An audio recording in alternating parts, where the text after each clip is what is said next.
विजयदशमी की हार्दिक हार्दिक शुभकामनाएं। तो मित्रों, हम सब जानते हैं कि विजयदशमी एक ऐसा पर्व है जिस दिन भगवान श्री राम ने रावण का वध किया था। परंतु इस विजयदशमी हम लोग एक ऐसी चीज जानने वाले हैं जिससे हम अपने अंदर की बुराइयां, अपने अंदर के रावण का आराम से वध कर पाएंगे। तो मित्रों, रावण के बारे में हम ये जानते हैं कि वो बहुत विद्वान था और उसके 10 सिर थे। क्योंकि अब हम इस 10 सिर का महत्व एक बार जान लेते हैं। 10 सिर, क्योंकि वह महर्षि विशर्वा का पुत्र था, इसलिए उसको 4 वेद और 6 शास्त्र कंठस्थ थे। अब 4 और 6 मिलाकर होता है 10। तो यह 10 सिर 4 वेद और 6 शास्त्रों को रिप्रेजेंट करते थे। लेकिन बचपन से तो वह ये सारी चीजों को कंठस्थ करके बैठा था। परंतु जब वह थोड़ा बड़ा हुआ तो उसकी माता जो कैकसी थी, वह एक राक्षसनी थी। उसने रावण को उकसाना शुरू कर दिया, आसुरी संघ में उसको भेजा और रावण को तब ये सीख मिली कि मुझे पूरे वर्ल्ड पर राज करना है। और तब जब बैड एसोसिएशन हमारी लाइफ में आता है तो क्या होता है, फिर हमारा सामना होता है हिंदुइज्म में दिए गए 6 विकारों से। तो अब देखिए, रावण के जो 10 अच्छे सिर जो रिप्रेजेंट करते थे 4 वेद और 6 शास्त्रों को, वह अब चले जाएंगे और जो 10 नए सिर आएंगे जो उसके पतन का कारण बनेंगे, अब उनके बारे में आप जानिए।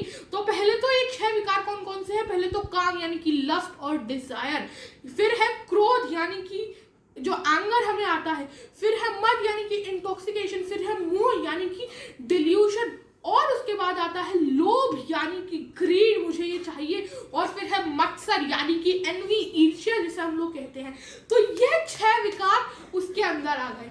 तो मित्रों, जब ये 6 विकार जब ये रावण के अंदर आए तो अब क्या हुआ, रावण की इंटेलिजेंस जब इनके संपर्क में आई तो क्या हुआ, अब जैसे ही इनसे इंटेलिजेंस भी दूषित हो गई तो उसका मानस यानी कि मन, चित्त यानी कि उसकी जो कॉन्शियसनेस है, इंटेलिजेंस यानी कि उसकी जो बुद्धि है, और उसका अहंकार यानी कि जो ईगो, फॉल्स ईगो होती है, वह सब इनके जब कांटेक्ट में आए, ये सब हमारे सटल बॉडी यानी कि सूक्ष्म शरीर का हिस्सा है, मन, बुद्धि, अहंकार, और इनसे ही बनती है हमारी एक तरह से कॉन्शियसनेस।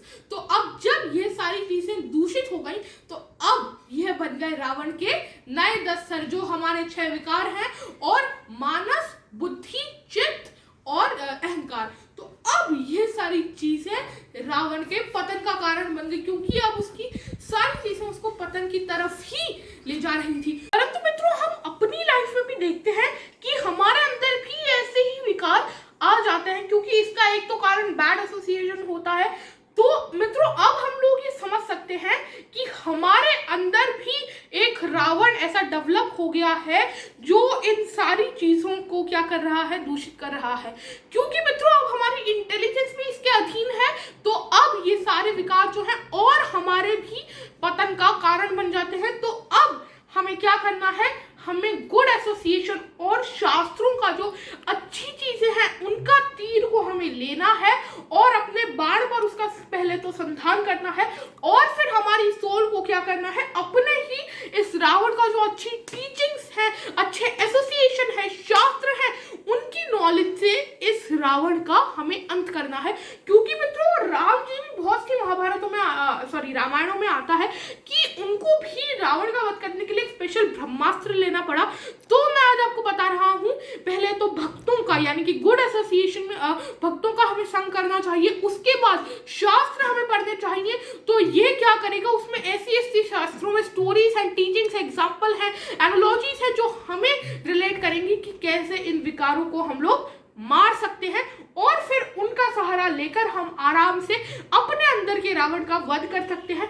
तो आप लोग भी आज से ही भक्तों का संग करना शुरू कीजिए, जितने भी अच्छे लोग हैं उनकी संगति में रहिए, और शास्त्र जो सही है उन्हें जरूर पढ़िए। क्योंकि हम लोग आजकल देख रहे हैं कि हिंदुइज्म की हम लोग नॉलेज आजकल बॉलीवुड की मूवीज या फिर फेक राइटर्स या फिर जितने भी प्रोपोगेंडा वाले लोग हैं, टीवी सीरियल्स हैं बॉलीवुड, उनसे ले रहे हैं। बट हमें एक्चुअल नॉलेज अब किससे लेनी है, शास्त्रों से। तो यही हमारे अंदर के रावण के लिए ब्रह्मास्त्र बनेगा और उसकी नाभि पर हम तीर मार पाएंगे।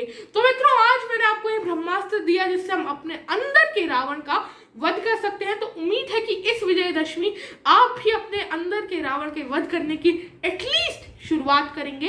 तो यही मेरा एक छोटा सा प्रयास था। बहुत बहुत धन्यवाद।